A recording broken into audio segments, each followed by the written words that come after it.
Hello, my name is Alex Sandoval. I'm the president of the Mexican Financial Executives Institute in Juarez, and this is a summary for the press conference that took place last November 19 by our national president, Mr. Jose Domingo Figueroa Palacios.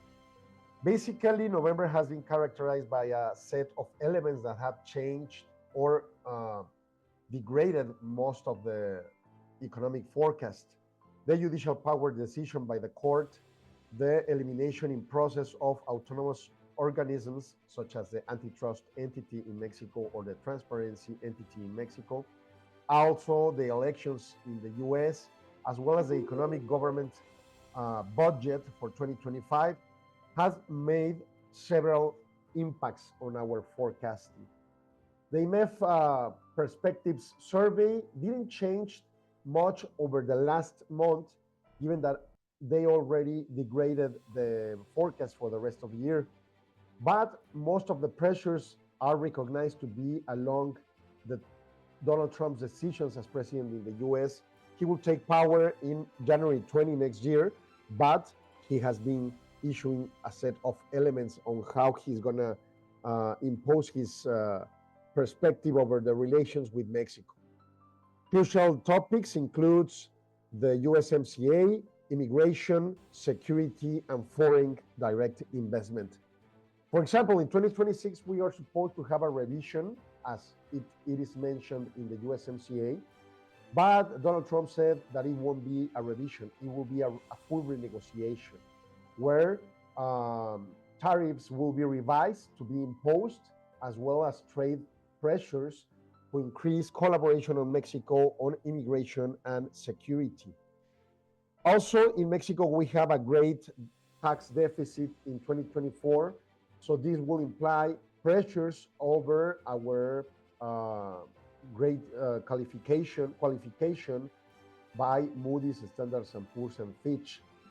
We also have a problem with Pemex, our oil company, which has a lot of negative data with net losses over $22 billion up to September 2024, our negative accounting capital of $89 billion, labor passive $65 billion, along many other negative data. It needs a full business restructure. Over the 2025 government package or economic budget, they are showing two main elements, and this is what IMEF provides as an opinion.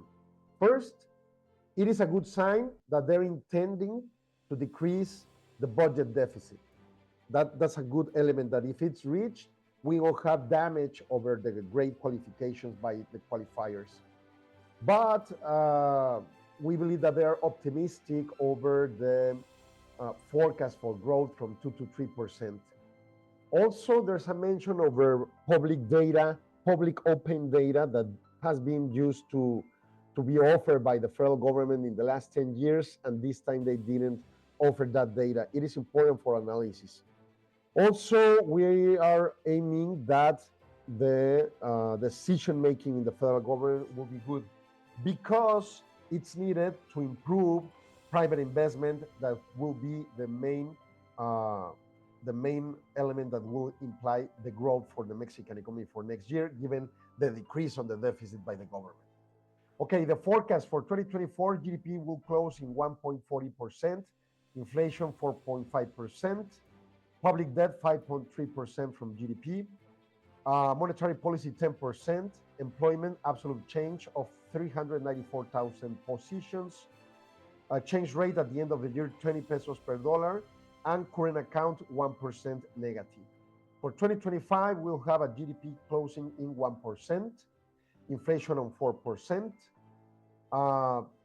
the public debt 4% negative, monetary policy 8.25%, absolute generation of employees or positions 350,000 positions, exchange rate 20 pesos 50 cents per dollar by the end of the year, and 1% negative the current account. Thank you very much for your attention.